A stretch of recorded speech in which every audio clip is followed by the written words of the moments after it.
the Kingdom of Okinawa, the Venice of Asia. Interesting.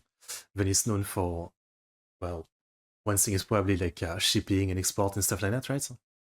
And I guess, the arts and advancement of technology and stuff like that. Okay, interesting. Let's learn about it by kings and generals.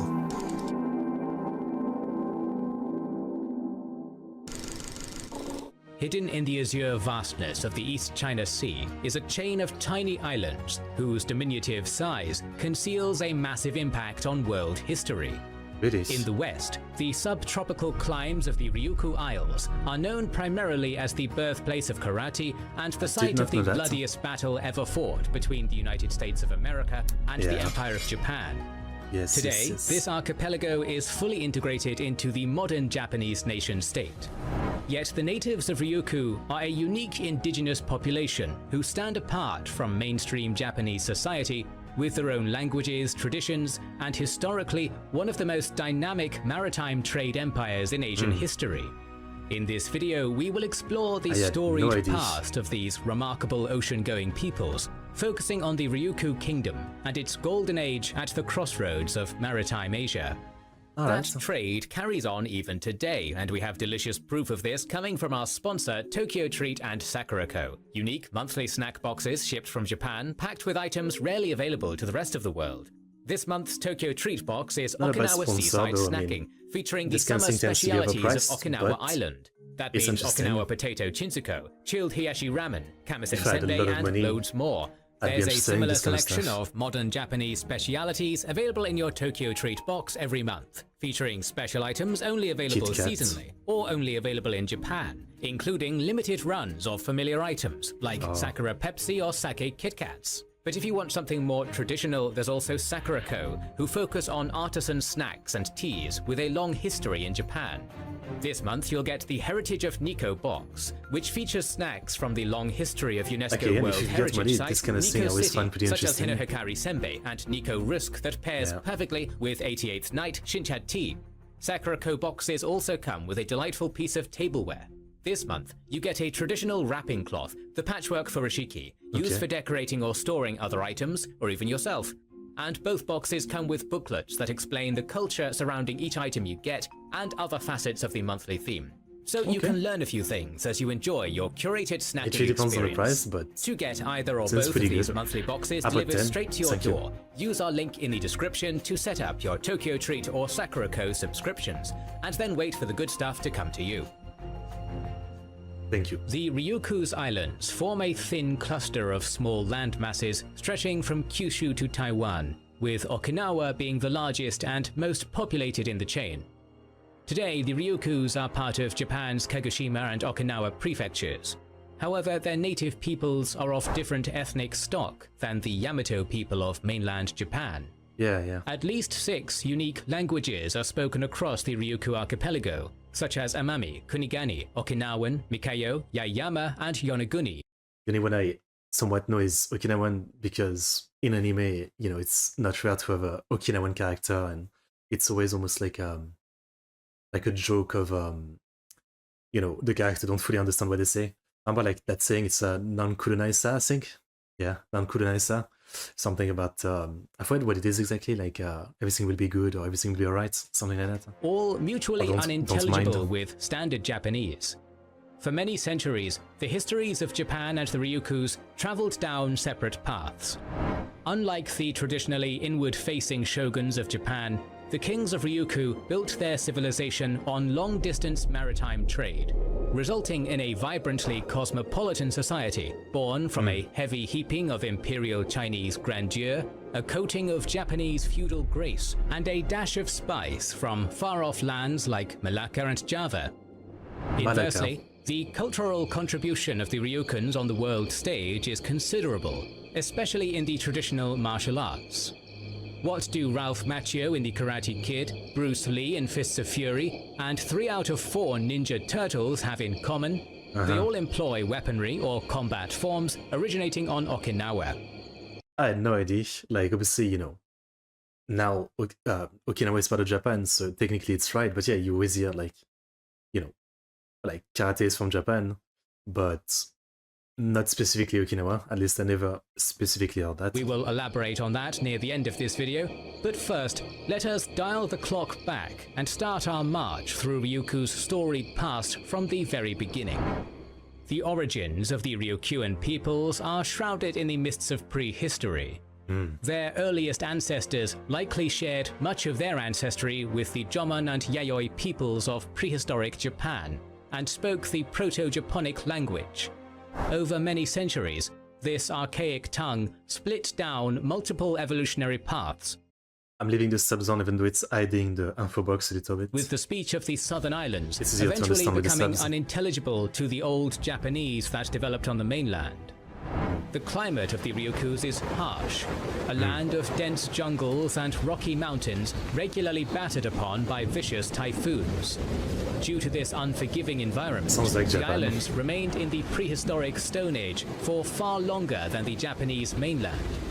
In the Okay, I 7th guess century, when the it's Yamato worse than people were main Japan. forging a sophisticated agrarian empire, their distant cousins were still scattered across their native reefs in small hunter-gatherer communities. The early Japanese state was aware of their estranged insular relatives, who they called the Nanto, meaning southern island people. The Ryukyus also appear in the written records of ancient China. The annals of the Northern Wei dynasty described the distant islands to their east as a place where sorceresses and priestess queens used their magic powers to wield absolute authority over men. Unlike the deeply patriarchal culture of the Japanese mainland, Ryukyuan society has long featured women in positions of great power. Even in later centuries, after I love that it's not just, like it's a woman ruler. If it's a woman ruler, of course it's a freaking witch. I mean, yeah. How else would she be in power? It has to be a witch. secular rulership became the domain of male royalty, women continued to be the island's main religious authorities. The Noro, a priesthood composed exclusively of women, held an extremely privileged place in Ryukyuan society for centuries, and still exists today. Okay. Between the 11th to 13th centuries CE, agriculture finally took hold on the islands. This precipitated the rise of a new hierarchy of local chieftains, known as Aji, who ruled from Gusuku, hilltop castles that kept a watchful eye over a handful of surrounding farming communities. Pretty cool. Over 300 Gusuku were erected across the entire Ryukyu chain. That amounted to a lot of local strongmen stuffed together on tiny islands with not a lot of landmass to go around. When is the war It is coming? no surprise then that constant warfare was the norm.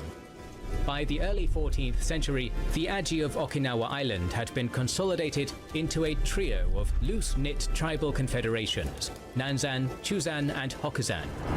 Meanwhile, great advances in shipbuilding and navigation technology were slowly making long-distance merchant expeditions far more viable What than is that? The compass, an ancient Chinese invention, was streamlined and adopted for maritime navigation during the Song dynasty, a crucial innovation which made long-distance ocean travel viable. they had been in previous centuries. So the Chinese invented This it, okay? planted the seed for the Ryukyus to rouse from the long slumber of obscurity and burst onto the pages of history. In the solar system of the Far East, China had long been the sun around which surrounding nations orbited. In 1368 CE, Hongwu, the first emperor of the prosperous Ming dynasty, strengthened this Sinocentric world order by declaring that any nation that wished to trade had to become a tribute-paying vassal of the Middle Kingdom. From Korea to Vietnam to Java, over 50 kings across Asia played along with this theatrical display of servility for access to the riches of the Celestial Empire. In 1372, Sato, the king of We had watched the video about the Majapahit, I believe, right? These I think we had watched it. Celestial Yeah. Empire. In 1372, Sato, the king of Chuzan, sent a tribute legation to Great Ming, beginning an era of Chinese suzerainty over the Ryukyu Islands that would last for 500 years.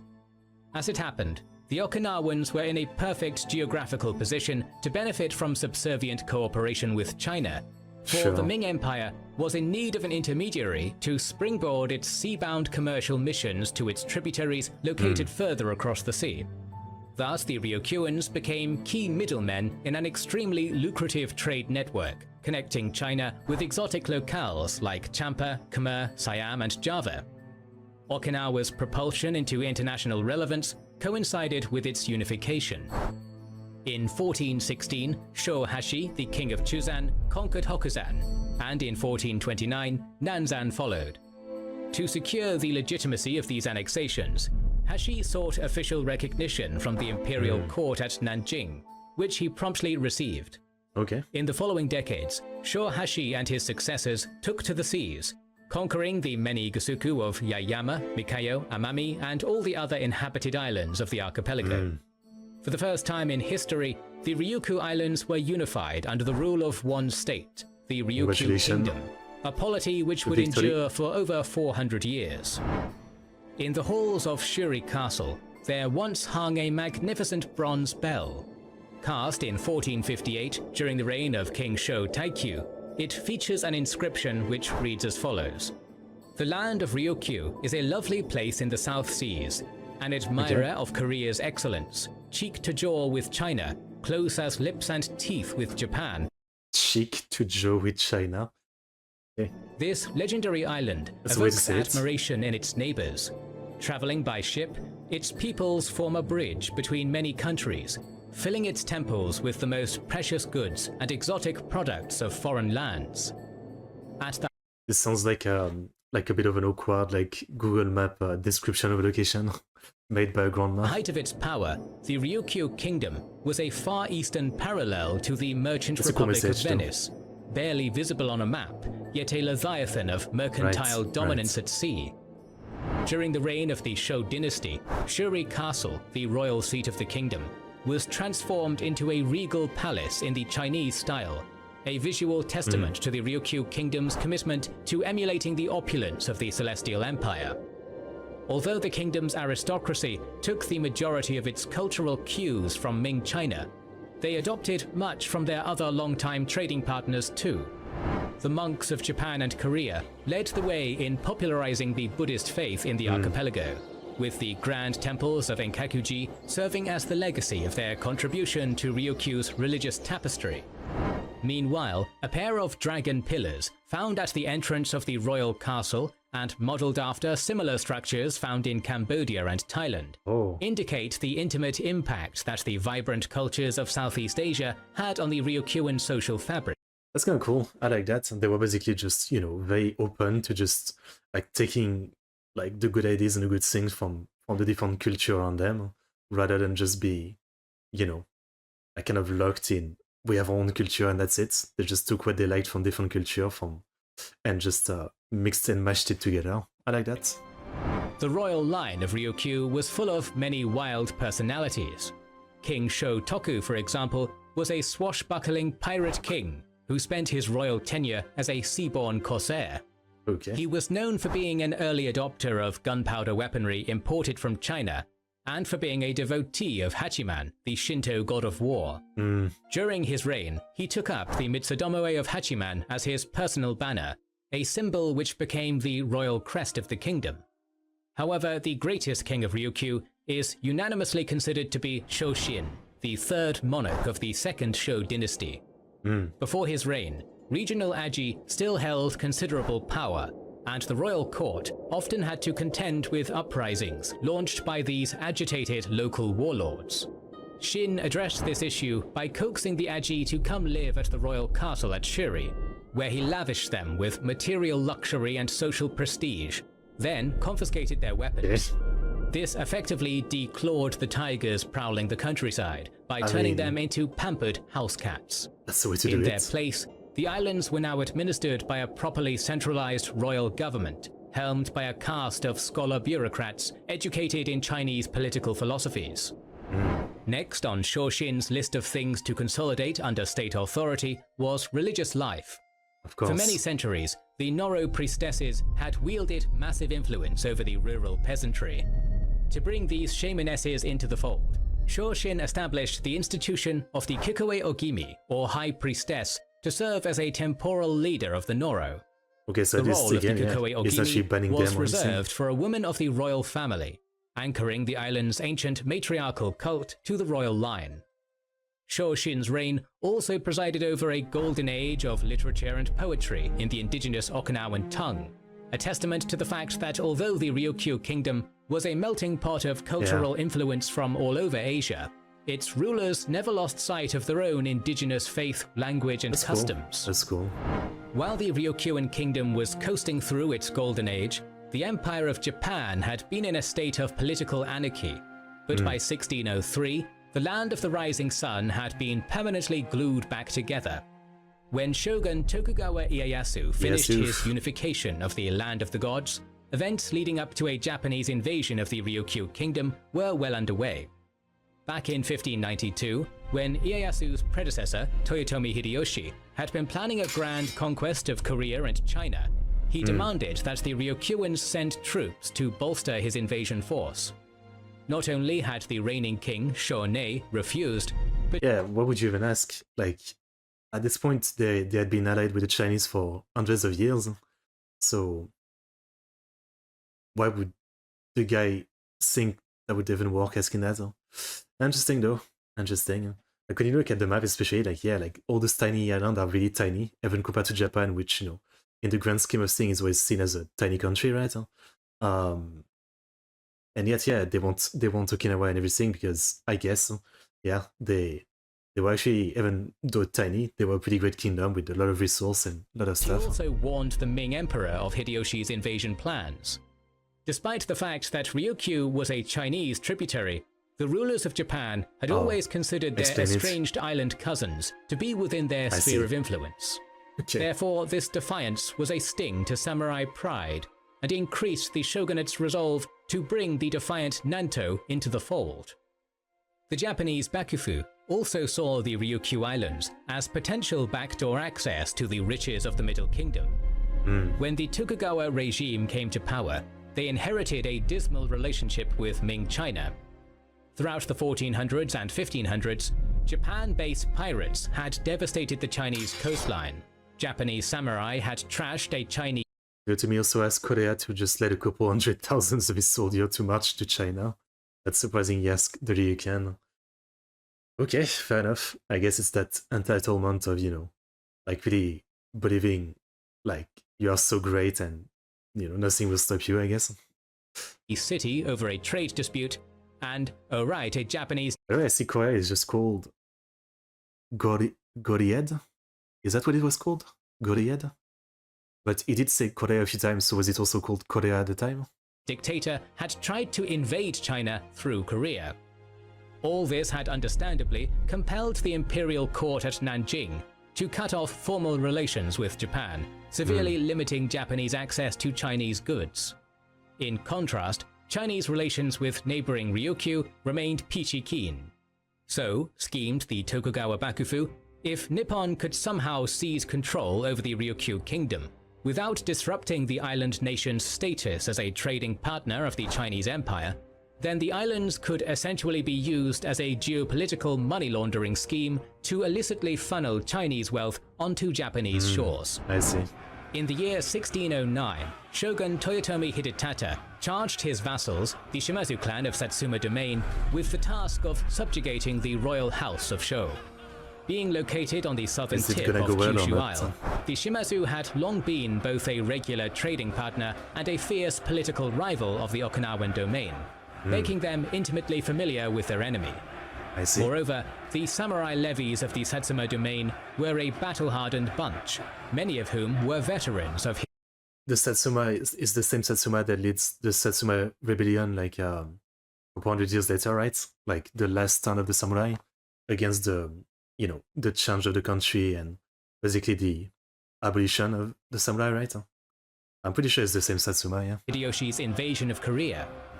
Although the samurai of Satsuma encountered ardent resistance from Amami to Tokunoshima to Okinawa, the spears, bows, and Chinese-style firearms wielded by the Nanto were no match for the modern European-style muskets wielded by the ruthlessly disciplined invaders. Alright. In the end, it took only 2 months for the samurai to seize Shuri Castle and capture King Shōnei. Thereafter, the Ryukyu kingdom was the possession of the daimyo of the Satsuma domain.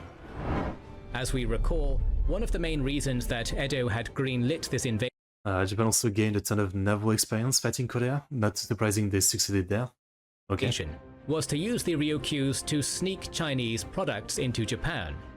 However, if the imperial court of Ming found out that their longtime tributary vassals of Ryukyu were now a Japanese possession, they would likely cut off trade with the islands. Thus, the Shimazu occupiers came up with a harebrained scheme to keep their conquest of the Ryukyu kingdom a secret from China. To that end, the Ryukyu kingdom was allowed to continue existing, and like, how do you keep it secret? All it takes is one person, one fisherman or something that knows about it, going to China to relay the info. The Shou dynasty was allowed to continue ruling, albeit as a puppet attached to Satsuma strings. Next, elaborate steps were taken to make sure that the Chinese would not find out who was really in charge. When Chinese traders arrived on Okinawan shores, anything that displayed a Japanese name, such as a book, was hidden. If a Satsuma man was spoken to in Japanese by a Chinese official, he had to pretend that he did not understand. Moreover, native Ryukyuans were forbidden from adopting Japanese names, clothes, There's no way this worked for long, like, come on. or customs. This absurd arrangement had the effect of preserving Ryukyuan culture from Japanese assimilation. After all, since the Satsuma clan insisted on maintaining I'm sure, obviously, like, in those times, you know, it was much harder to get information on things and probably easier to hide something. But on this scale, I mean, I don't know how big the population of Okinawa was, but there's no way one person doesn't leak the info to one of the Chinese merchant, official, or anything like that. maintaining the illusion that the Ryukyu kingdom was definitely totally not a Japanese puppet state. It had a vested interest in making its people appear as non-Japanese as possible. According to folk legend, it is during this era where the origin of Okinawan martial arts lies. As a preventative measure against local uprisings, the Shimazu samurai confiscated all weapons from the native peasantry. The rural farmers of Okinawa, now defenseless, sought new ways to protect themselves. With humble ingenuity, they turned everyday farming equipment into improvised arms. Trowels, millstone handles, rice threshers, and tenbin sticks eventually became sai, tonfas, nunchaku, and bow staffs. The restriction on bearing arms also necessitated the adoption of unarmed combat, resulting in the development of karate. It should be noted that more recent historical analyses claim it was not the Okinawan peasantry, but the native aristocracy, also forbidden from publicly carrying weapons, who developed Okinawan karate and kobudo. Either way, the Karate Kid, Fists of Fury, and so many other classics of martial arts cinema owe many of their most iconic scenes to Ryukyuan defiance and creativity. Yeah, that's cool. By the 19th century, the world order of the Far East was changing. Having sailed into the East China Sea with massive gunboats and cratefuls of drugs, the Western world was the master of Asia now. Japan was at a crossroads. It could submit, just as China had after the Opium Wars, or it could adapt. Japan chose the latter, and underwent the single most successful national modernization project ever achieved. Basically, wasn't it in like something like 20 years or something? Like, it's pretty insane.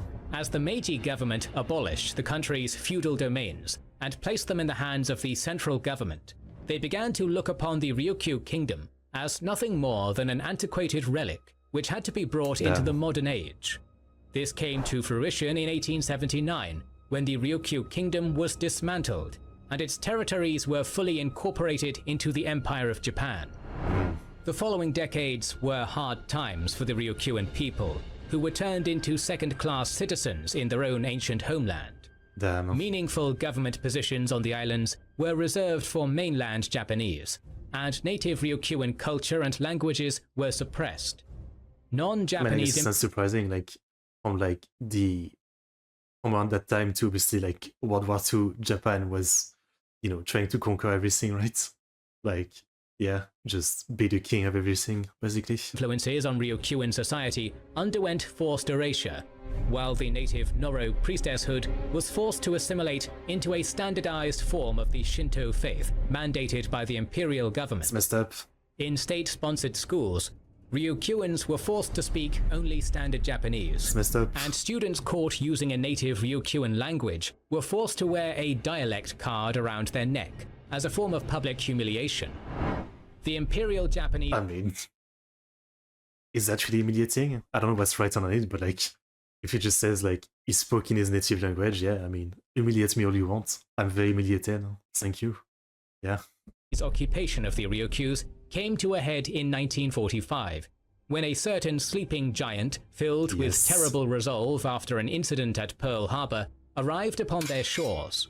A sneaky little During incident. one of the bloodiest clashes of the Second World War, the Imperial Japanese Army forcefully conscripted thousands of Basically, the nation at the time was trying to nationalize everyone to follow one culture. I mean, yeah, in a sense, like, you know, like every history video is literally the same, right? Like videos from 100 years ago, 500 years ago, 1,000 years ago, like some countries trying to conquer some other country, be it like a bigger country or a smaller country, and then they're trying to like assimilate everything and erase the original country's like culture. It's like, for the most part, it's always the same thing. History repeats itself endlessly, you know. native Ryokyuans and fed them into the meat grinder. During the battle, using the Okinawan language was considered to be an act of sedition, and Oh my anyone God. caught speaking it was labeled an American spy and summarily executed. What? The Battle of Okinawa was an apocalypse. Yeah. Over half of the island's entire population perished, and Watch the countless Pacific. priceless historical monuments from the Ryukyu Kingdom, including Shuri Castle, were completely destroyed. After the A-bombs dropped on Hiroshima and Nagasaki, many Japanese colonies, such as Korea and Taiwan, regained their independence, but the Ryokyus did not. The island Actually, like, you know, I've been saying, like, for a while, I've been watching the Indie Idol series about World War One, then Between Two Wars, and right now, I basically started the World War Two series. And one thing I've been learning about that I didn't really know about is that around the beginning of World War II, Japan was basically trying to conquer China. Like, I know that China and Japan had been at war to an extent, but I didn't realize to what extent, yeah.